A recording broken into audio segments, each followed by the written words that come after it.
नमस्कार दोस्तों, मेरे चैनल स्टॉक एकेडमी में आपका बहुत बहुत स्वागत है।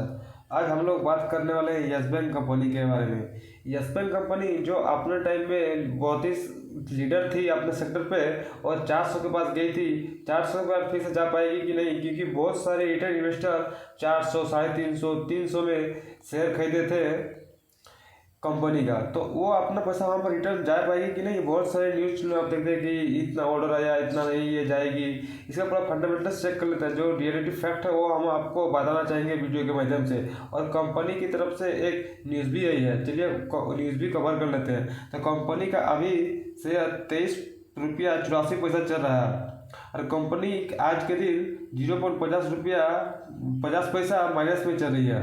2003 को शुरू की गई थी। सबसे पहले हम लोग इन्वेस्टर को ही कह लेते हैं कि डीआई और एफआई और प्रमोटरों का कितना इन्वेस्ट किया हुआ है। तो ये क्वार्टर में हम लोग इसको ईयरली में करके देखते हैं।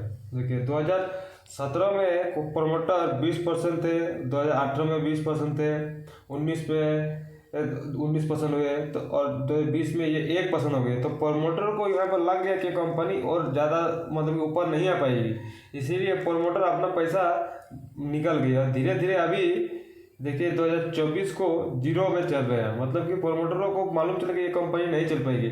और उसमें हम जैसे रिटेल इन्वेस्टर और एफआईआर डीआई खरीद लिए शेयर, क्योंकि किसी को तो अगर कोई बेचेगा तो किसी को तो शेयर खरीदना ही पड़ेगा। और देखिए यहाँ पर एफआई में अच्छा खासा एफआई का शेयर है, मतलब कि 2017 में 40%। अभी देखिए एफआई का शेयर 2024 में 28% है, जो कि एफआई भी निकल चुके हैं, मतलब कि बहुत सारा शेयर सेल कर दिए हैं। और इसमें गवर्नमेंट का शेयर नहीं है। और डीआई का देखिए 2017 में 23% था और अभी देखिए 2024 में 38% है, जो कि थोड़ा बहुत बड़ा है। और इसमें पब्लिक का देखिए यहाँ पर 2017 में 9% शेयर था, 10% मान ही लीजिए। और उसके बाद यहाँ पर देखिए आप 33% पब्लिक का शेयर है। तो इसमें पब्लिक को सिर्फ फंसाया जाता है, क्योंकि बड़े बड़े लोगों को मालूम है कि कभी बड़े बड़े लोग लॉस नहीं होंगे और मेरा कंपनी है चलेगा कि नहीं, उन लोग को आगे ही मालूम चल जाता है। इसीलिए प्रमोटर निकल के भाग गया, कोई प्रमोटर खरीदना भी नहीं चाहता। 21 में भी कोई खरीद नहीं रहा, 22 में भी कोई खरीद नहीं रहा, 23 में भी नहीं, 24 में नहीं। तो मतलब कि इससे आप मालूम लगा सकते हैं कि कंपनी आगे और ज़्यादा नहीं जाने वाली है। कंपनी की रेवेन्यू की तरफ ही चल रही है। तो कंपनी का रेवेन्यू 2020 में 26,000 करोड़ थी, 2024 में अभी, हालांकि पूरा सेमेस्टर नहीं, 23 को ही हम लोग ले लेते हैं, 23 को 22,000 करोड़ आई। इसमें मतलब कि 4,000 करोड़ सॉरी घटी। और कंपनी का खर्चा 2020 में 39,000 करोड़ थी, मतलब कि आप इसी से अंदर कहाँ कंपनी सेल ही कर पाई है 26,000 करोड़ और कंपनी का खर्चा ही हो गया 39,000 करोड़। मतलब कि अपने एम्प्लॉय को पैसा वैसा देती है बैंक में या फिर कहीं पर गिरवी घर लेती है, तो घर का अच्छा खासा रेंट दिया पड़ता है, क्योंकि जितने भी बैंक होते हैं तो वो रोड किनारे होते हैं। रोड किनारे मतलब कि घर का किराया ज़्यादा लगता है, इसी का 39,000 करोड़ खर्चा हो गया। 26,000 करोड़ की कमाई थी कंपनी।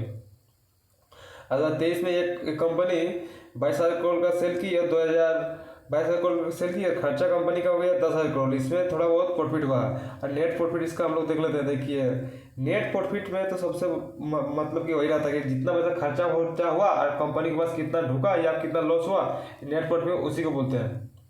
देखिए यहाँ पर दो को जो मतलब कि नेट प्रॉफिट लॉस हुआ है वो सबसे बड़ा है। ये है मतलब कि 21 और 20 में, 21 और 20 में लगभग 20,000 करोड़ का कंपनी का लॉस हुआ है। प्रॉफिट बहुत ही कम हो पा रहा है, मतलब पैसा कम ढुक रहा है कंपनी के पास। तो 1,000 करोड़ और 700 करोड़ ये कोई मतलब कि पैसा हुआ, इसके पास रिटर्न आने से ही इसका पैसा बहुत ही कम है। इसका पैसा लगभग 10 साल का पैसा आएगा तब ये दोनों को ही कवर पाएगा।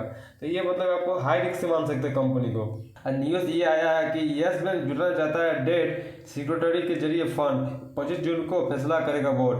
मतलब कि यस बैंक डेट सिक्योरिटी के जरिए पैसा जुटा जाता है, क्योंकि पैसा तो आपको वहाँ पर हम लोग दिखाई दिए थे कि कंपनी बहुत ज़्यादा उतना प्रॉफिटेबल नहीं कर रही है। तो डेट सिक्योरिटी के जरिए कंपनी पैसा जुटाना चाहती है, तो 25 जून को इसका फैसला आएगा। ये वीडियो सिर्फ एजुकेशन पर्पज़ के लिए बनाई गई है, इसमें आपको कोई बाय और सेल का डॉक्यूमेंट नहीं दिया गया है। अगर मेरा इन्फॉर्मेशन आपको अच्छा लगा तो वीडियो को सब्सक्राइब कर दीजिए और बेल आइकन को भी दबा दीजिए, जिससे आने वाला लेटेस्ट न्यूज़ सबसे पहले आप देख सकें और कुछ सीख सकें। मिलते हैं नेक्स्ट वीडियो पे। धन्यवाद।